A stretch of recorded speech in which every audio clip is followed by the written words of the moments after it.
This is television for the Isles of Scilly, brought to you with Worldwide Financial Planning, Truro and Penwith College, and the Scilly Lottery. From Radio Scilly, this is scillytv.com.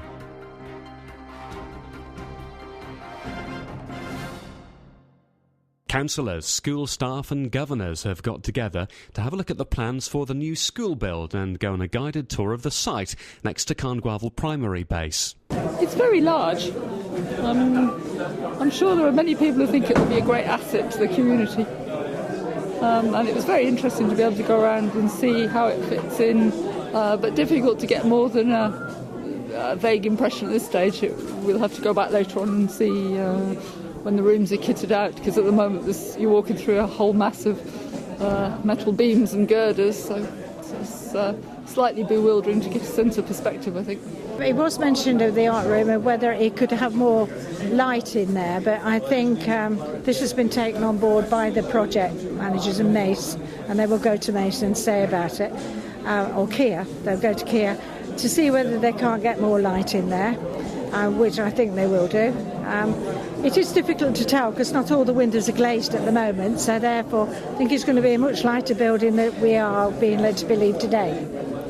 But it's an incredible building. It's to walk around. It's something like we've never had in Scilly before, and once they start getting the floors in and the walls in, I think the children will be amazed. Well, I was really pleasantly surprised by the sort of size. At the minute, it seems very bigger than I expected because we'd heard that, space might be limited.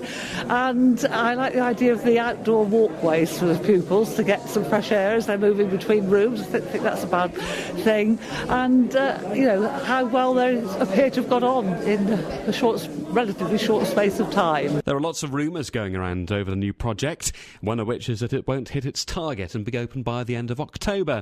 School headmaster Bryce Wilby says there's better news. The school's going to open ahead of schedule. Well, originally the school was designed and aimed to be opening kind of the end of October, beginning of November, and we are now looking at an opening in September. The school will be open and operational for the beginning of term, and that is a fantastic achievement and something that we should all be really excited about. But the head teacher is dismissing speculation that the off-island school bases could close.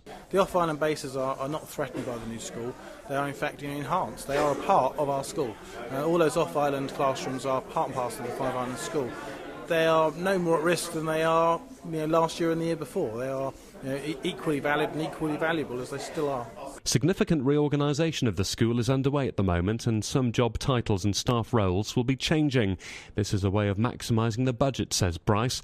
It's meant some internal reorganisation of roles because the St Mary's primary and secondary schools will be sharing a site from the autumn. As the sort of build develops, there's always small tweaks and changes. The essential fabric of what's there has been like that for quite some time now, so there's been different allocations of rooms and how they're laid out. But we've recently had to lay out what's going in every room, what they're used for and how they're operated, and all that is set and fixed. And the design has been fairly fixed for quite some time, so it's all fairly minor stuff that gets changed and tweaked now, really. Parents have complained over a lack of parking provision at the site. Bryce says there won't be any more spaces under the plan and there's little they can do about it. You're not unique in that situation. Every school build in the country has exactly that question asked: where's the car park going to be? And the vast majority of schools don't have any car parking. They have a drop-off area. We are striving to make a green travel plan available, so we'll encourage people to cycle in and to walk in, to come in groups, and to that end, they're going to really highly upgrade the paths along sort of near the dump and in and out of the school areas to really encourage people to be on their bikes and on foot. But car parking isn't something that's going to happen. There is not going to be any more car parking space, and there is absolutely nothing we can do about that.